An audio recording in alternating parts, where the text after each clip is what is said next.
Ya, kita mulai ya di malam Pak izin, minggu ya. Di izin malam Pak minggu. sebentar Pak.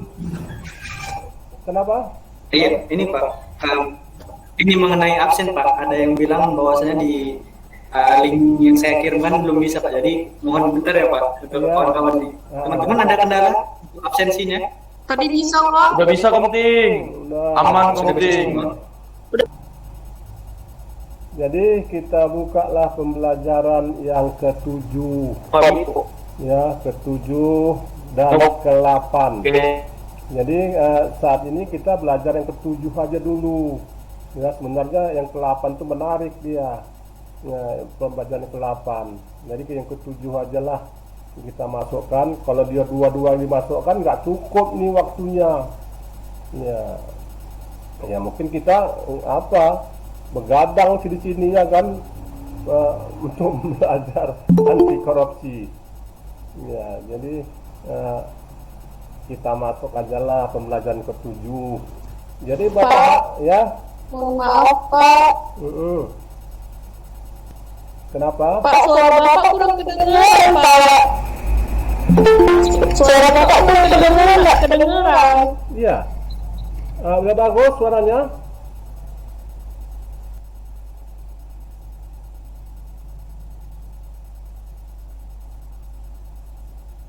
Tes. Ya udah bagus. Gimana? Udah bagus suaranya?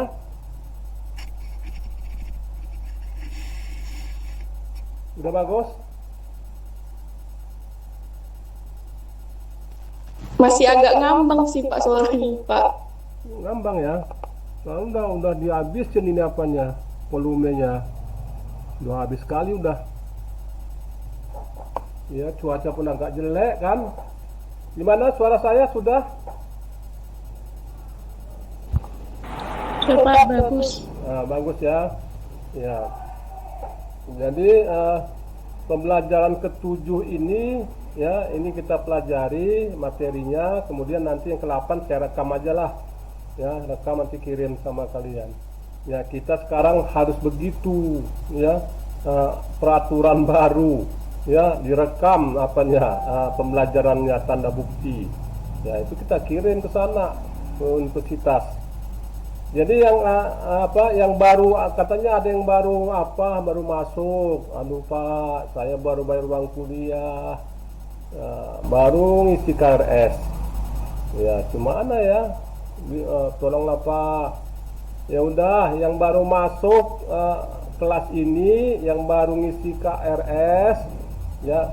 Jadi saya tugaskan tonton 5 video. Ya, berarti kalau kelas kita ini tonton sampai 6 video. Ya, buat buat resumenya 6-6-nya dan kirim ke saya. Ya, barulah bisa saya bantu. Ya kan adil Mam ya? Ya, kan adil kan Mam? Kalau seperti itu ya kan? Iya Pak, iya Pak. Jadi kita suruh dia membuat 6 tonton videonya dan buat resumenya ya, tulis tangan ya, paling enggak selembar, satu video selembar, folio 6 kali 6 lembar ya, tulis tangan, kirim ke saya. Itu saja tambahannya biar lebih adil ya. Jadi tindak pidana korupsi ini ya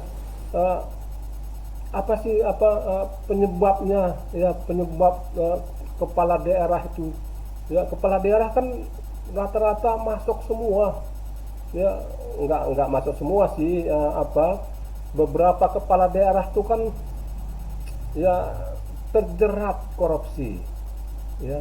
Jadi kalau kita lihat ya, kenapa mereka korupsi? Ya, kenapa sampai mereka terjerat korupsi itu? Ya, banyak yang kena, yang kita terakhir ya Tanjung Balai yang terakhir itu. Jadi di Sumut ini, nggak usah daerah lain, Sumut ini sudah banyak sekali ya, banyak sekali sudah.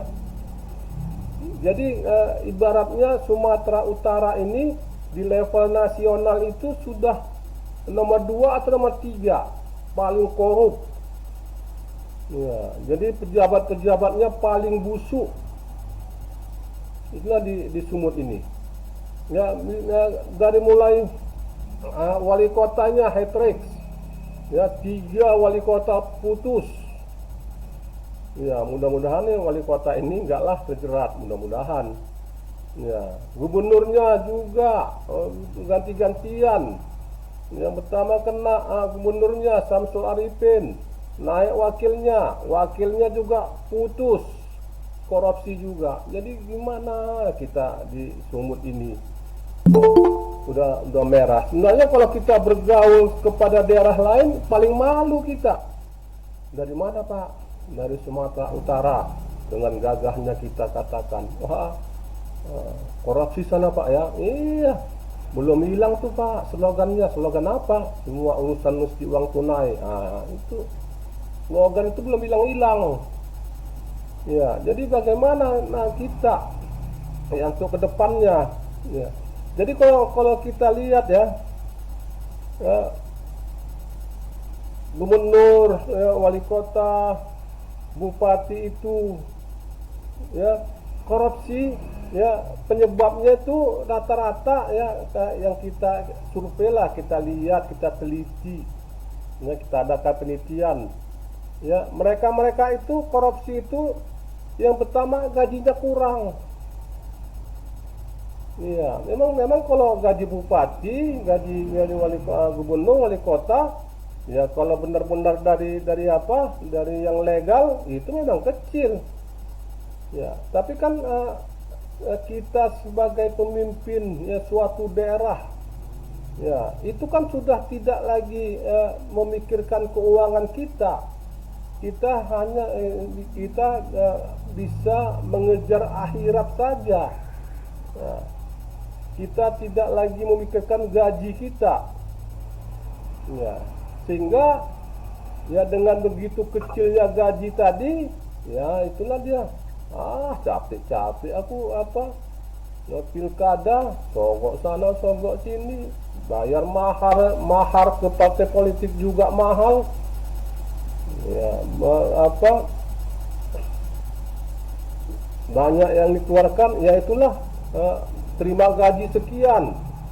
Ya, kan ada dulu kemarin tuh kan gubernur Kalimantan sana kan, ya, dia ngoceh-ngoceh gaji kecil. Rupanya ketangkap juga. Ya, benar dia. Ngapain saya kalau misalnya gaji segini mau mencalonkan? Ya itu, kalau kita sebagai suatu pemimpin itu kan hebat, pemimpin suatu kabupaten, ya, wali kota, itu kan sebagai panutan. Dia tidak lagi memikirkan bagaimana perutnya berisi, tetapi bagaimana dia memberikan kepada masyarakat sisa-sisa hidupnya, ya, agar di akhirat kelak dia akan masuk ke surga. Jadi dia tidak memikirkan perutnya lagi. Kalau sekarang ini kan enggak. Ya. Jadi pejabat-pejabat tuh memikirkan perutnya. Ya, jadi kekayaannya itu masih dirasa kurang sama dia. Karena hidupnya materialistis, coba hidupnya sederhana. Ya. Kalau hidupnya sederhana ya cukup, gaji itu cukup. Ya gimana? Ya, tapi itulah, ya itu penelitian kita, ya, bahwa mereka itu terjerat korupsi karena kekurangan gaji. Ya. Ya, kemudian penelitian yang lain menyebutkan bahwa korupsi dari pimpinan-pimpinan daerah itu, ya, itu sistem politiknya mendorong mereka itu untuk korupsi. Ya. Jadi kita kalau mau mencalonkan pilkada, ya yang pertama cari dulu partai politik pendukung kita. Ya, mencari partai politik yang mau mendukung kita itu, ya bukan asal kecap saja. Bukan kita mendatangi partai politik ini, program-program saya mengentaskan kemiskinan, ya, pengangguran, dan catatan ini program-program saya. Iya, jadi begitu apa, tolonglah Bapak Ibu partai politik mendukung saya untuk sebagai wali kota ataupun gubernur. Mereka sinis, ya dengan begitu-begitu mereka terima kita mendaftar di partai politik tadi, tapi mereka menerimanya sinis, ya. Jadi kalau nggak ada maharnya, makan kalian lah katanya program tuh, makan bapak lah program tadi. Nah, kalau nggak ada duitnya, jangan dekat lah. Itu mahal loh, mau bayar mahar politik itu mahal, bukan enak bayar mahar politik itu. Iya, maka begitu kalah, ada yang berutang-utang, ada yang utangnya tak balik-balik, ya ada menjadi orang gila. Karena sudah habis-habisan, ya malah minjam ke bank lagi dia, ya dengan ambisinya tadi menjadi bupati atau wali kota, ya habislah, ya belum lagi apa yang skop kecil anggota DPR, DPRD, di DPRD di apalah di daerah kita, ya kita mau mencalonkan itu bukan enak, ya harus pakai mahar. Ya, begitu nanti kita udah ngasih mahar ke partai politik tuh, maka ditetapkanlah kita sebagai bakal calon. Ya, bakal calon. Mulailah pilkada. Ya, pilkada itu uang semua tuh ditebar. Kalau hanya kecap-kecap saja, mana mau rakyat ini? Nah, rakyat ini pun tahu, ya kan, ada duitnya enggak? Kalau kecap-kecap saja untuk bapak itu. Nah, jadi begitu dia merusak korupsi tadi sampai ke masyarakat itu pun sudah masuk dia efek domino tadi, ya secara masif dia, ya. Sehingga begitu kita menang DPR dan DPRD, duduk kita di situ, ya kita mengembalikan ya pengeluaran kita tadi, ya di samping kita mengembalikan pengeluaran kita, gaji kita sebagai anggota DPRD pun itu dikutip lagi sama partai politik, ya harus bayar iuran, jadi nggak 100% sama kita gajinya itu. Nah begitulah ya kotornya permainan politik ini, ya. Jadi dengan begitu yang terpilih tadi mencari akal bagaimana ya supaya uang saya kembali. Ya, saya dulu kemarin tuh minjam loh sama teman, sama kawan, ya bunganya tinggi, ya, 5%, 10%, mau saya pakai apa? Maka kerasa kusuklah dia mencari proyek, kerasa kusuk mencari proyek kesana kemari, ya sehingga kejadian kemarin itu kita di Gubernur Gatot itu, ya. Kalau mau kami sahkan APBD-nya Pak Gubernur sekian sama kami, gubernurnya pusing juga, ya kan? Kalau nggak disahkan, macam mana mau jalan anggaran ini? Maka 56 anggota dewan itu disogok sama Gatot, disogok duit. Ya, begitu ketangkap si Gatot tadi, 56 anggota dewan masuk semua. Itu kejadian yang terbesar di seluruh Indonesia. Baru pertama itu semua anggota dewan provinsi masuk semua. Ya, sekarang masih ada nih, masih menjalani hukuman nih. Ya, siapa mau lihat boleh di Tanjung Gusta masih ada. Jadi mereka itu bukan di Jakarta, dimasukkan di Tanjung Gusta sini. Yang rumahnya dekat-dekat sini, lihatlah wakil-wakil kita sana. Ya, wakil-wakil rakyat, wakil-wakil kita yang kita pilih kemarin itu di Tanjung Gusta banyak. Iya. Menangis-nangis sekarang. Nah, itulah bagaimana partai politik itu ya sudah tidak sehat. Ya. Sangat jauh dari kejujuran, ya, sangat jauh sekali dari kejujuran. Jadi dengan partai politik tadi dengan biaya yang tinggi, ya biaya tinggi. Ya kalau kita masuk ke partai politik, ya siap-siaplah uang kita keluar. Ya tidak ada makan siang yang gratis, nggak ada. Ya semuanya memakai duit. Ya, itulah rusaknya, ya rusaknya ya bangsa kita ini. Ya. Di samping itu penyebabnya apa lagi? Mereka terlena, bupati-bupati ini, wali kota ini terlena. Ya, pengawasannya nggak ada, lemah pengawasannya. Jadi begitu mereka korupsi sedikit, pengawasannya lemah, ya udah keenaan mereka. Di samping itu pengawasan bupati wali kota itu yang ngawasi mereka adalah inspektorat provinsi, anak buah dia, anak buah gubernur, inspektorat kabupaten, anak buah bupati wali kota. Macam mana dia mau mereksa? Ya, syukur-syukur dia dapat jabatan sebagai eselon 2 inspektorat. Mau mereksa bupati atasannya, putuslah dia, kena ganti. Ya, itulah seperti itulah ya, sehingga penyebab kepala daerah tadi ya berkorupsi, ya ikutlah korupsi. Jadi memang efek domino ya korupsi ini ya tidak bosan-bosannya kita katakan sudah masuk ke sendi-sendi kehidupan kita, ya sendi-sendi kehidupan kita, dan sudah masuk ke adat istiadat kita, ya sudah masuk ke ke sendi-sendi adat istiadat tadi, baik yang modern maupun tradisional, masuk semua ya korupsi ini.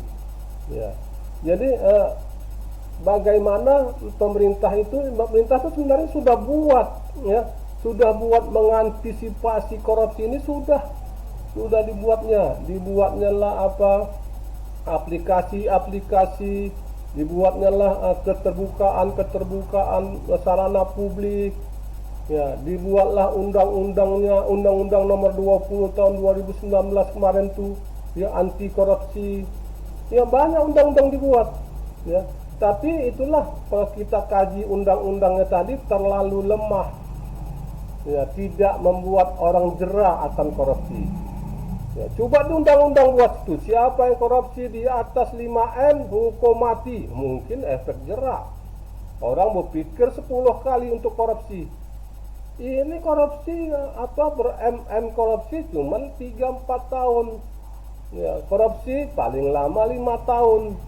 Ya, kemarin bansos tuh Juliardi Batubara itu ya 5 tahun cuman kena.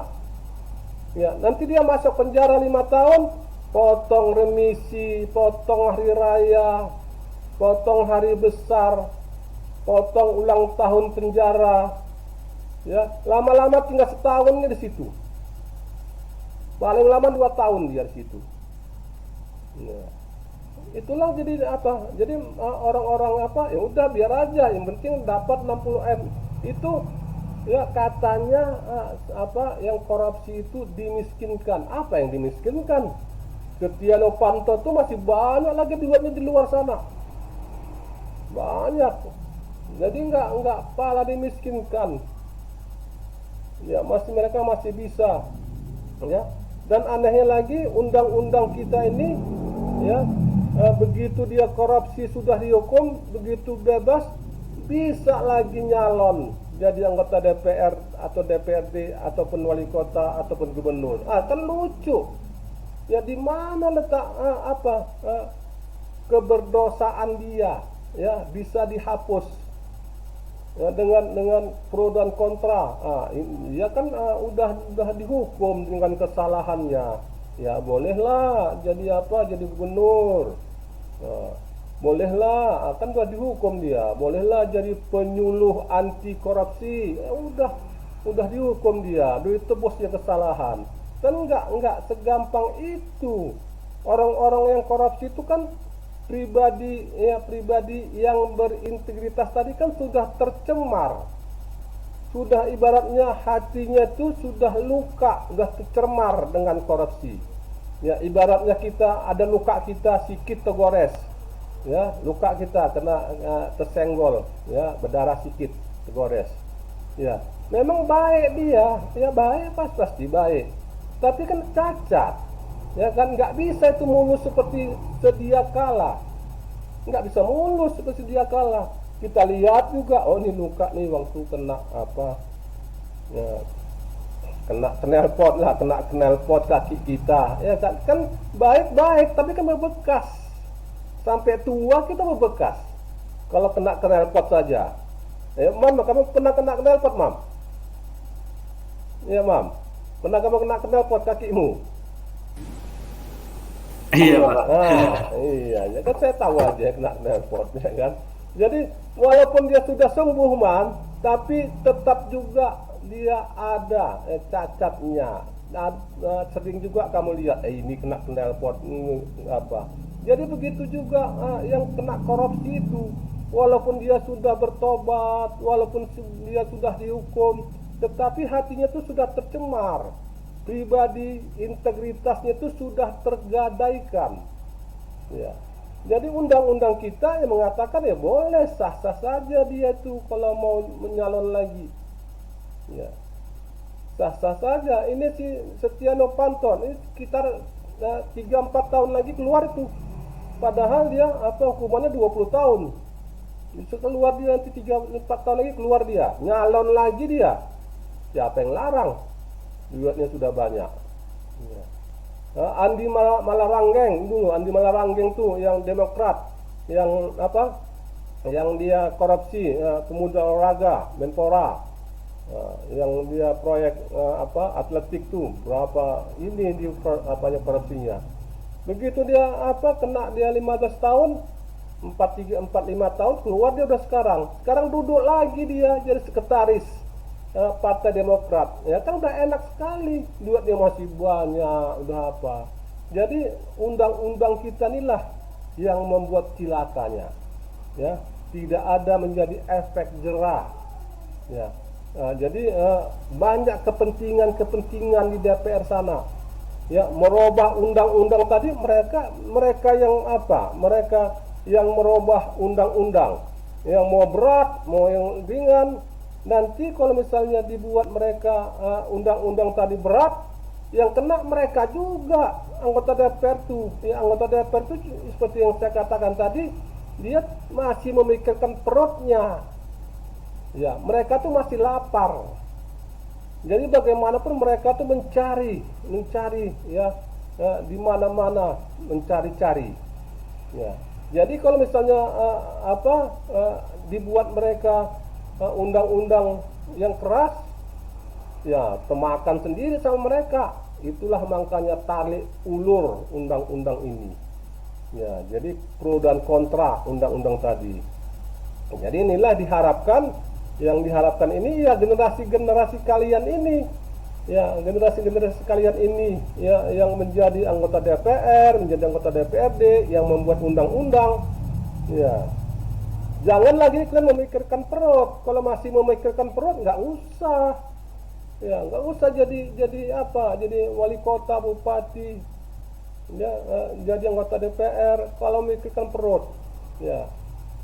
Jadi kalau kita sudah sebagai panutan, sebagai pemimpin, ya, masih kita memikirkan perut, ya udah payah lah. Ya, pasti kita melihat sesuatu itu dengan materialistis, materi semua yang kita lihat. Ya. Jadi keimanan kita, ya, dan godaan itu akan terus, ya, godaan itu di mana-mana. Ya, iman kita kurang, ya habislah. Ya seperti itulah mengenai undang-undang kita. Oke, kita lihat dulu yang satu ini, ya.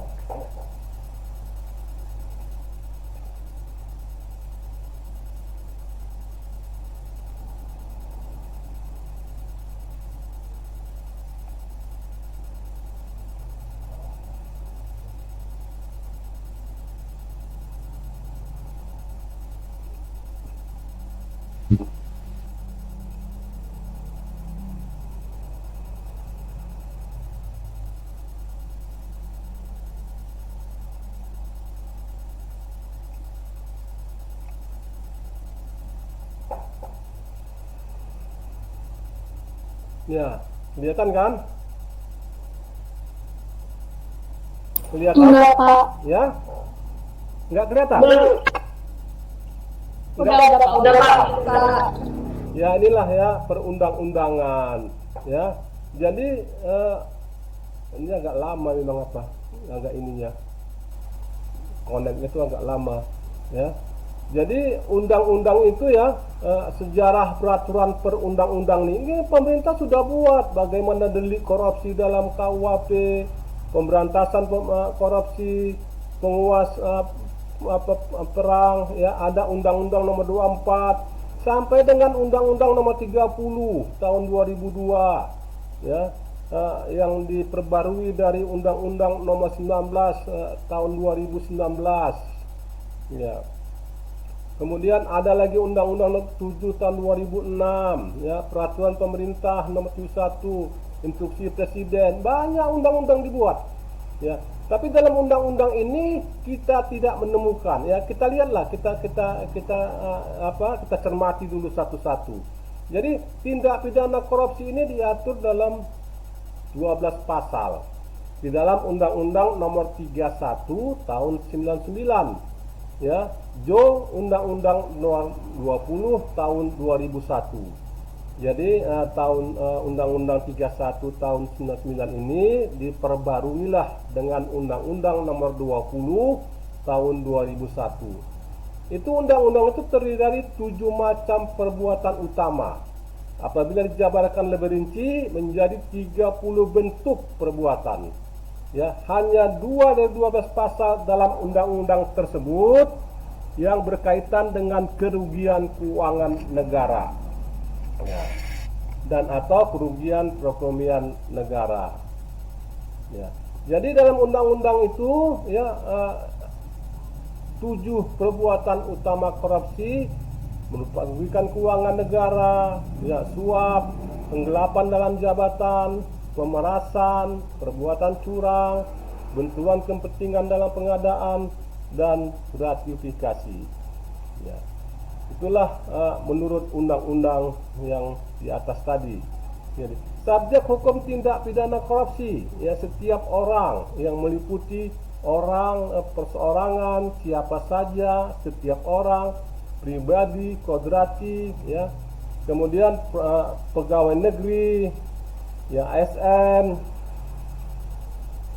Kemudian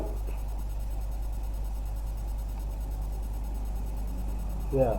Kemudian dia penyelenggara negara ya.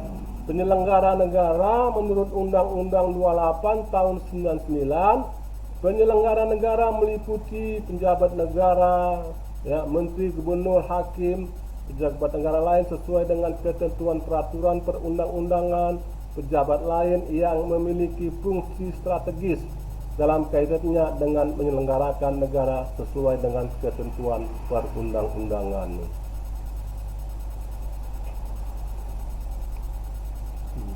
Jadi pengertian pegawai negeri yang menurut KUHP ya, ini kita lihat menurut KUHP pasal 92 ayat 1 yang disebut pejabat termasuk juga orang-orang yang dipilih dalam pemilihan yang diadakan berdasarkan aturan-aturan umum.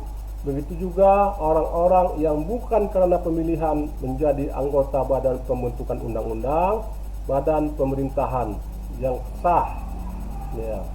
Jadi beberapa contoh rumusan tindak pidana korupsi dalam Undang-Undang Nomor 31 tahun 99, Undang-Undang 20 tahun 2001 tentang pemberantasan tindak pidana korupsi.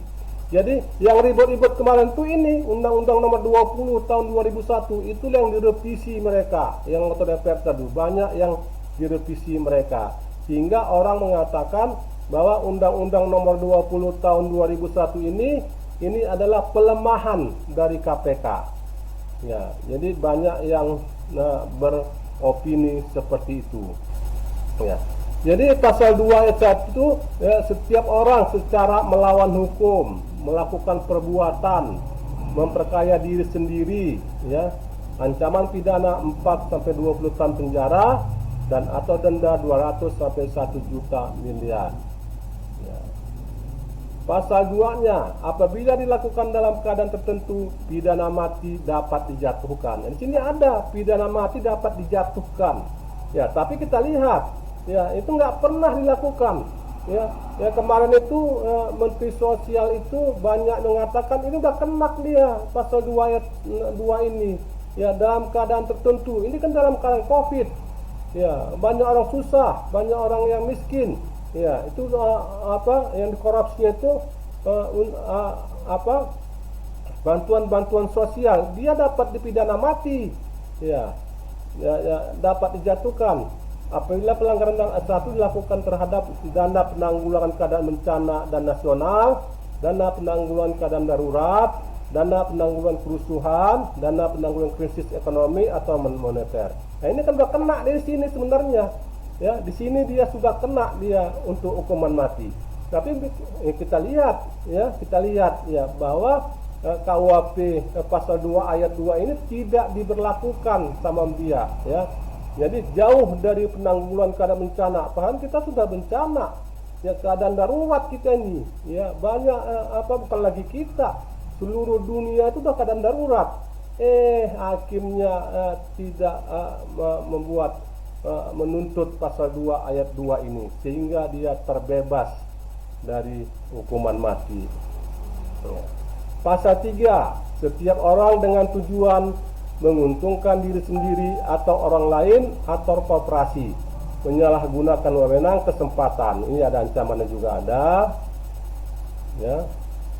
Kemudian pasal 2 huruf F, pegawai negeri atau penyelenggara negara ya pada waktu menjalankan tugas meminta, menerima atau memotong pembayaran kepada pegawai negeri atau penyelenggara negara lain kepada kas umum seolah mereka itu mempunyai utang kepadanya padahal diketahui bukan utang.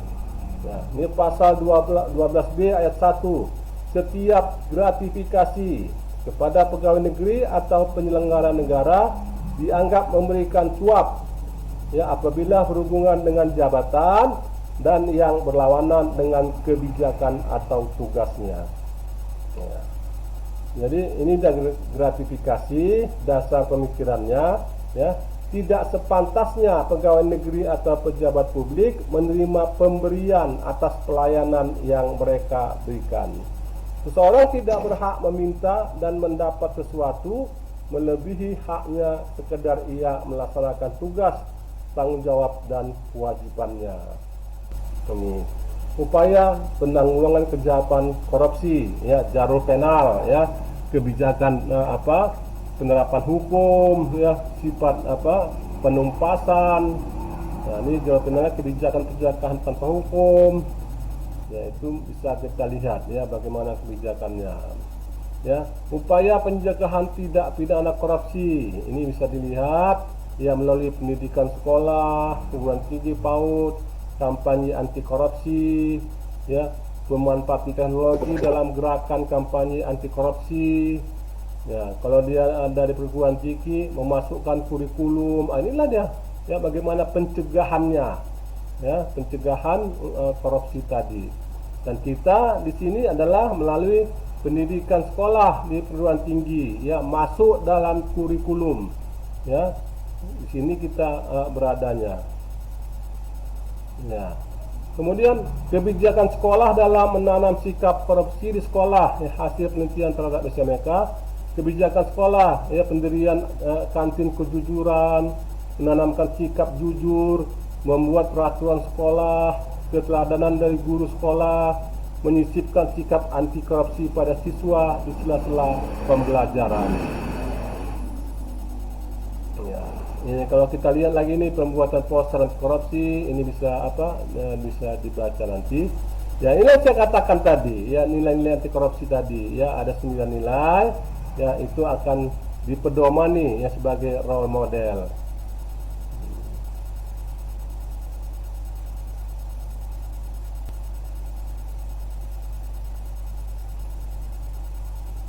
Ya, itulah ya bagaimana bisa kita lihat tadi ya. Ya, ada kita lihat tadi pasal 2 ayat 2 ya, dengan keadaan genting misalnya keadaan wabah, penyakit dan sebagainya bisa dihukuman mati. Ya, tapi kita lihat sama-sama ya, itu tidak dijalankan ya. Oke, kita silakan ya kita berdiskusi. Ya, silakan yang ingin bertanya, kita berdiskusi. Ya, silakan, boleh apa tanya? Ya. Siapa? Imam? Siapa mau nanya? Ini siapa? Saya. Siapa duluan? Iya. Boleh Imam, ayo mainkan. Oke Pak. Iya, jadi dari pembahasan yang sudah dijabarkan tadi Pak di share layar tadi Pak, saya melihat ada di situ mengenai tentang gratifikasi Pak. Tadi juga Pak bahas mengenai gratifikasi. Contohnya gratifikasi itu seperti apa sih Pak? Atau apa sih gratifikasi itu? Apakah nanti bisa tolong dijelaskan secara detail, soalnya nanti kita ketika di dunia kerja atau gimana takutnya kita memberi atau gimana jatuhnya nanti kepada ke gratifikasi gitu Pak. Apakah ada kriteria tertentu gitu Pak? Terima kasih. Oke, ya terima kasih Mam. Jadi gratifikasi, ya gratifikasi adalah sumber utama dalam 7 ya korupsi tadi. Itulah yang utama. Ya, suap, pemerasan, benturan kepentingan. Itulah yang utama, itu adalah gratifikasi. Jadi gratifikasi itu kita memberikan disogok orang ataupun menerima suap, ya menerima suap dari orang lain untuk memuluskan ya tujuannya, ya untuk memutuskan goalnya. Ya, misalnya kita membuat membuat inilah minta izin untuk tambang misalnya, tambang. Ya, kalau tambang terlalu besar, yang kecil aja, menggalian C, ya, pengerukan pasir. Ya, jadi kalau dikaji itu bupati itu tahu itu, ya, bahwa siapapun yang diberikan izin galian C tadi, ya pasti merusak lingkungan. Ya, sudah tahu dia dengan kajian itu, tapi diberikanlah ya suap oleh pengusaha tadi, ya maka diberikanlah izinnya, ya izinnya tadi. Jadi pengusaha tadi mau merusak lingkungan, ya itu nggak ada urusan lagi sama dia, ya tinggallah di ujungnya dengan merusak lingkungan tadi, air bah, banjir dan sebagainya. Ya, dan itulah pemerintah harus menanggulanginya. Berapa biaya yang ditanggulangi pemerintah? Ya, mungkin dia dapat 1M 2M, ya tapi pemerintah ya membantu masyarakat yang terdampak tadi sudah ber-MM. Ya, itulah gratifikasi. Dan satu lagi, gratifikasi ini membuat janji-janji. Ya, nanti Bapak kita kasih nanti proyek tahun depan, ya 10M, ya cuman bayarlah sekarang dulu. Nah, dibayar sekarang dulu, itu kan dijanjikan, buat janji-janji. Nah, walaupun dia belum menerima uang, tapi sudah janji-janjinya dibuatnya, maka kenalah dia. Ya, sekitar gitulah Mam, ya gratifikasi. Jadi yang banyak itu terkena itu bupati wali kota itu, ya gratifikasi ini yang paling banyak. Ya, oke, terima kasih Mam. Yang lain boleh. Siapa lagi tadi? Pak. Ya, Dimas, ayo Dimas mainkan. Mau ini, iya kan?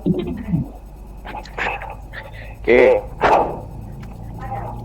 Dengar Pak? Halo. Ya, dengar, udah clear. Oke Pak. Tadi Bapak jelasin ke kita soal banyak hal lah, terutama kayak berkaitannya korupsi dengan KUHP begitu ya. Jadi saya lihat Bapak sangat paham benar soal seluk-beluk tindak pidana korupsi tersebut, dan juga saya tahu Bapak seorang aktivis di anti korupsi begitu ya. Iya. Jadi kalau memang kita ingin menggemakan atau menggaungkan suara anti korupsi, kenapa sampai detik ini kita sebagai masyarakat biasa tidak pernah diberikan akses ataupun tidak pernah diberikan penyuluhan terhadap hal-hal yang Bapak sebutkan tadi. Jadi misalnya, saya sering melihat seperti di kantor polisi, itu ada gratifikasi walaupun dalam bentuk kecil. Ya hanya 10-20 ribu begitu per orang biasanya. Kayak dulu saya pernah ngurus KTP atau ATM hilang itu ya, membuat surat keterangan dari polisi aja itu harus bayar gitu, uang ketik lah istilahnya, dan segala itu kan juga termasuk korupsi walaupun kecil. Nah, tapi kita sebagai masyarakat biasa tentu tidak ani dengan khawatir kita kan nggak kurang ngerti soal-soal begitu kan. Saya mengerti yang ini karena Bapak ajarin gitu. Nah, kenapa sih nggak pernah ada itu dari pemerintah maupun dari aktivis menggaungkan suara anti korupsi tersebut? Jadi kita sebagai masyarakat biasa bisa tahu dan juga bisa melawan itu tindak-tindak pidana korupsi mulai dari lini terkecil dari pemerintahan begitu Pak. Kenapa itu nggak bisa dilawan? Terima kasih Pak. Iya, terima kasih Dimas. Ya, bagus sekali. Jadi ya sebenarnya kita nih ya KPK itu ya ada sekarang ini dia sudah membentuk pencegahan ya, pencegahan korupsi, dan pencegahan korupsi itu salah satunya ya adalah mencetak penyuluh anti korupsi yang bersertifikat ya. Jadi sekarang ini jumlah penyuluh anti korupsi ini masih sedikit sekali ya, masih seribuan ya. Saya itu sebagai penyuluh anti korupsi juga saya bersertifikat. Saya ini nomor sertifikat saya dari KPK itu cuma baru nomor 252. Itu bayangi masih 252. Jadi sekaranglah sedang digalak-galakkan ya. Sekarang KPK itu sedang mencari penyuluh anti korupsi ya. Semuanya mahasiswa boleh masuk ya, tapi harus ada tes syaratnya ya.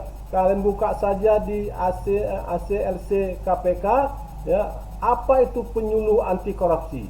Jadi semuanya boleh masuk sebagai penyuluh anti korupsi yang bersertifikat, dan nanti orang-orang itulah ya yang akan mensosialisasikan ya, akan menghalu-halukan kepada masyarakat ya. Tapi karena keadaan seperti ini, masa COVID ini, sedangkan kita pembelajar daring, ya sosialisasi itu juga dilakukan secara daring. Ya, dilakukan webinar, dilakukan talkshow yang merupakan secara virtual, dia nggak masuk. Jadi rencananya itulah dia, rencananya KPK itu sekarang giat-giatnya merekrut mahasiswa, kemudian merekrut dosen-dosen yang ingin jadi penyuluh anti korupsi. Kalau kalian berminat menjadi penyuluh anti korupsi, buka ya websitenya KPK. Nah, di situ bisa dilihat syarat-syaratnya apa ya, dan syarat-syaratnya itu pun tidak sesulit-sulit yang kita bayangkan. Ya, bisa nanti, dan itulah ya sebagai relawan-relawan yang masuk ke semua ya organisasi, masuk ke semua kehidupan masyarakat ya, ke desa-desa dan sebagainya.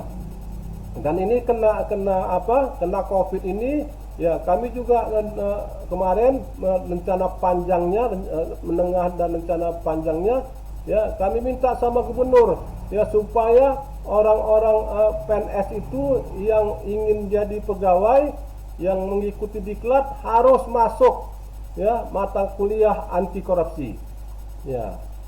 Tapi ya kena COVID ini juga masalahnya masih terkendala. Jadi kita memang sudah bergerak ke sana kemari ya, alasannya dengan COVID ini maka kita lakukanlah ya secara webinar ya. Kemarin ya kan sudah saya share mengenai webinar ya, narapidana yang judulnya narapidana penyuluh anti korupsi ya, direkrut penyuluh anti korupsi, apa kata akademisi. Jadi banyak seperti itu yang kita lihat ya, banyak yang kita lakukan. Jadi hanya sebatas itu ya Dimas. Yang mudah-mudahan nanti ya salah satu dari mahasiswa saya ini, si Dimas, si Imam bisa jadi penyuluh anti korupsi ya. Kita bareng-bareng kesana kemari, kita halu-halukan ke masyarakat ya. Jadi kita legal ya, kita legal dan mempunyai sertifikat ya dari KPK, kemudian kita sudah lulus dari KPK, kita masuk lagi ke BNSP agar sertifikasi kita dapat diakui oleh negara. Itulah yang dilakukan. Ya, Dimas ya. Oke, terima kasih Dimas. Ya, terima kasih. Silakan nanti ya, yang berminat nanti silakan ya buka ya penyuluh anti korupsi. Buka search di Google. Ya, search di Google penyuluh anti korupsi. Ya, nanti nanti kapan penerimaannya dan terus dia. Ya, karena penyuluh anti korupsi yang bersertifikat ini masih sedikit. Seluruh Indonesia sekitar 1.500 saja nggak nyampe. Ya, sedangkan yang harus disosialisasikan mengenai ini, ya banyak sekali ya kan, banyak sekali yang harus dilakukan. Jadi masih membuka lowongan.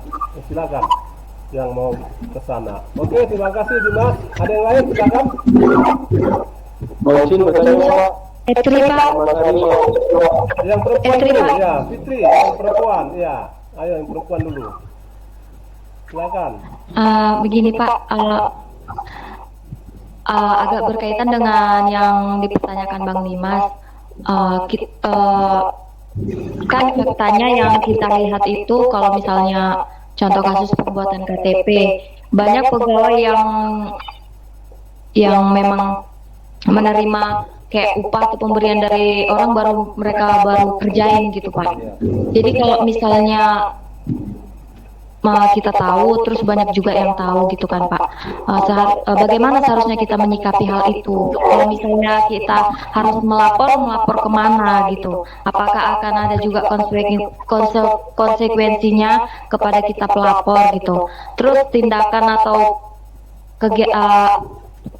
atau perbuatan seperti itu, adakah berkaitan dengan pasal korupsi juga Pak? Kalau misalnya ada, pasal berapa Pak? Iya, terima kasih. Terima kasih Pak. Iya, jadi memang ya itu kan udah Pak di pertemuan 3-4 sudah kita jelaskan. Ya, kita mengurus kependudukan, ya ke kelurahan, ya. Itu pasti jawabannya, Bu, saya mau ngurus hilang saya Bu, KTP saya. Oh iya hilang. Iya. Berapa Bu dananya? Iya. Pasti ibu itu mengatakan, Dek, ini gratis, ya nggak bayar ini gratis.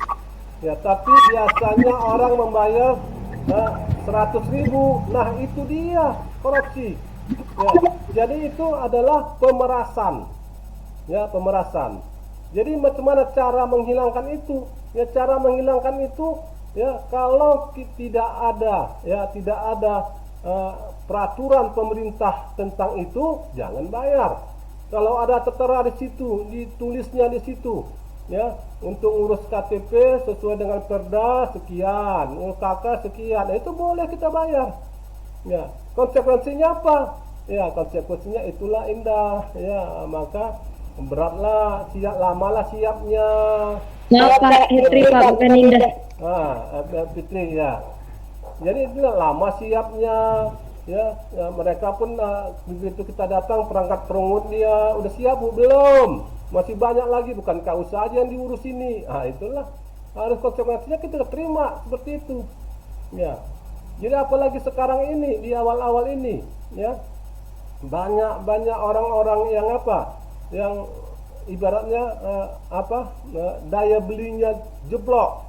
Ya, kalau udah daya beli masyarakat jeblok, ya udah berarti nggak ada uang kan. Ya, kalau udah nggak ada uang kan termasuk dia kemiskinan meningkat. Ya, dengan gaji segitu, ya begitu. Jadi banyak dia faktor-faktornya untuk melawan itu. Tapi yang jelas kita mahasiswa, kita harus tegak dengan kepala tegak, apapun alasannya. Ya, si Dimas tadi harus bilang apa? Kalau nggak usah bayar Dimas. Di kantor polisi, konsekuensinya ada. Ya itu dia tadi. Apa boleh buat? Karena kita mari masuk era-era seperti ini. Kita belum masuk ya era-era nanti 5-10 tahun. Ya percayalah, kalau kita sudah banyak penyuluh-penyuluh yang bersertifikat, kemana-mana sudah penyuluh, insya Allah kita akan berubah. Ya, nanti kita mahasiswa ini diberi bagaimana korupsi ini, ya, dibuka pikirannya menjadi pribadi yang berintegritas, mencari agen-agen perubahan, ya, menjadi role model di tengah masyarakat. Ya, insya Allah kita berubah. Ya, kita jangan pesimis. Ya, kita harus optimis ke depan. Ya, kita harus berubah. Dan untuk itulah, ya, biasanya kita nggak pernah ini anti korupsi ini dipelajari. Ya, ada tuh, ya, hanya setahun, ya, paling lama setahun inilah baru anti korupsi ini, ya, dibuat sebagai mata kuliah wajib. Ya, biasanya nggak ada ini mata kuliah ini. Dan itu juga lah harapan pemerintah. Ya, itulah menumpas korupsi nanti, tapi bukan saat ini, untuk akan datang. Ya, untuk akan datang. Oke, terima kasih anak bapak. Yang lain ingin tanyakan? Ini Pak. Nah, siapa? Ya, tadi ada perempuan, laki-laki. Nah, ya Muhammad siapa? Nah, Indah boleh Indah. Nah, siapa Muhammad atau Indah? Muhammad aja Muhammad. Ayo Muhammad. Cewek dulu Pak, sama Bapak. Nah, Indah mainkan Indah. Indah berarti ya Pak ya? Siapa tadi? Indah. Nah, boleh. Indah ya Pak? Iya, boleh Indah. Pak, tadi kan ada katanya hukuman pidana mati untuk yang korupsi, begitu kan ya Pak? Lalu kan Pak, Bapak setuju tidak kalau misalnya hukuman mati itu sangat bertentangan dengan hak asasi manusia? Ya, hanya itu. Ya, jadi sebenarnya begini ya, hak asasi manusia. Ya, memang hak asasi manusia itu ya diciptakan oleh PBB dan orang-orang Amerika. Ya, orang-orang luar sana menciptakan hak asasi manusia tadi. Ya, jadi mereka yang menciptakan hak asasi manusia, ya, kalau kejadian-kejadian di negara-negara miskin dipelototi sama mereka. Nah, dipelototi, kita nggak boleh hukuman mati, kita nggak boleh begini, nggak boleh begini. Ya, itu udah melanggar hak asasi manusia. Tetapi kalau coba orang-orang negara-negara maju sana yang melanggar hak asasi manusia, siapa yang berani? Ya, siapa yang berani menegurnya? Ya, jadi begitulah. Jadi itulah sakitnya kita sebagai negara miskin. Ya, kalau pribadi saya, komentar saya, kalau memang seperti dalam undang-undang tadi, ya, korupsi dana bansos dengan rakyat dengan bencana begini, hukum mati saja, itu adalah efek jerah. Ya, belum pernah di Indonesia ini hukuman mati. Ya, itulah makanya nggak jerah-jerah. Ya, kalau menurut saya, pendapat saya, hajar, ya, hukum mati biar jerah. Ya, kalau yang lagi lebih tragisnya saya, kalau saya pendapat saya, ya diputus saja satu generasi ini putus. Seperti di Cina sana. Di Cina sana tuh bukan lagi satu generasi, 2 generasi diputus. Ya, misalnya kepala dinas di kantor tuh ya, kepala dinas, kepala bidang, kepala seksi, ya staf. Itu kalau di Cina sana, kepala dinas sama kepala bidang disapu, disuruh pensiun dini. Ya, dan naiklah eselon 4 dan 5, staf tuh naik menjadi kepala dinas. Dan dengan perjanjian apabila membuat korupsi akan digantung. Ya betul, digantung di Cina sana. Tapi dihabisi 2 generasi. Ya, kalau kita membuat begitu, semua negara-negara maju tadi protes sama kita. Nah, kalau kita bandel nggak mau, suka hati kami lah sama negara kami, nggak dikasih utang kita. Nah, jadi nggak dikasih utang, nanti kita diboikot, ekonomi kita diboikot, nggak boleh masuk ke sana barang-barang kita, sawit kita nggak boleh masuk, kopi kita nggak boleh masuk, ya banyaklah urusannya. Ya, karena kita negara miskin, negara berkembang. Ya, tapi kalau negara-negara maju sana, siapa yang berani? Ya, ayo perang menjadi kalau orang negara-negara maju Cina itu kan. Yang Cina itu berani mereka, negara-negara kaya dengan pertumbuhan ekonomi yang besar. Ya, itu Indah. Oke, terima kasih Indah. Ada lagi, satu lagi. Iya. Satu lagi. Ya, terima kasih. Siapa tadi? Muhammad tadi. Ayo, Mat. Ayo Pak. Nah, ayo. Pak, ini Pak. Ini jadi pertanyaan yang sering saya tanyakan sih Pak, gimana kalau jika terdakwa Pak melakukan tindak pidana korupsi dan merugikan negara Pak, tetapi uang hasil korupsi itu dikembalikan kembali Pak, ketika tertangkap itu hukumnya gimana Pak ya Pak? Ya kalau dalam undang-undang KUHP ya namanya dia sudah melakukan suatu kejahatan ya, melawan negara. Nah itulah ibaratnya merugikan negara, melawan hukum. Ya, walau dikembalikan uangnya nggak ada masalah, silakan aja kembalikan uangnya, tapi hukum jalan terus. Kalau menurut saya, jadi jangan kita, ya enak kali lah kita korupsi, ketahuan kembalikan. Kalau nggak ketahuan kita diam-diam. Ya enak kali lah seperti itu, nggak ada efek jerahnya. Ya, jadi supaya mereka efek jerah, silakan kembalikan. Ya paling adalah sedikit pengurangannya, ya hukuman tadi karena dia mengembalikan uangnya dari 10 tahun kurangi sebulan, ya kan 9 tahun 11 bulan, ya paling seperti itu. Ya jadi jalan terus, mam, ya nggak ada lagi cerita dikembalikan habis, ya hukumannya habis, kasusnya, ya enggak, ya terus jalan terus. Ya oke, terima kasih anak bapak, ya enak cerita korupsi enak kita, ya kan enggak seperti tadi. Ya, statistik ekonomi pada diam semua ya kan. Oke, terima kasih anak bapak semua. Ya, pembelajaran ke-8 nanti saya akan rekam, akan saya share. Terima kasih semua. Sampai jumpa ya minggu depan. Kita akhiri. Assalamualaikum warahmatullahi wabarakatuh. Waalaikumsalam. Dan selamat malam. Selamat Selamat malam kepada anak semua. Selamat malam ya Pak.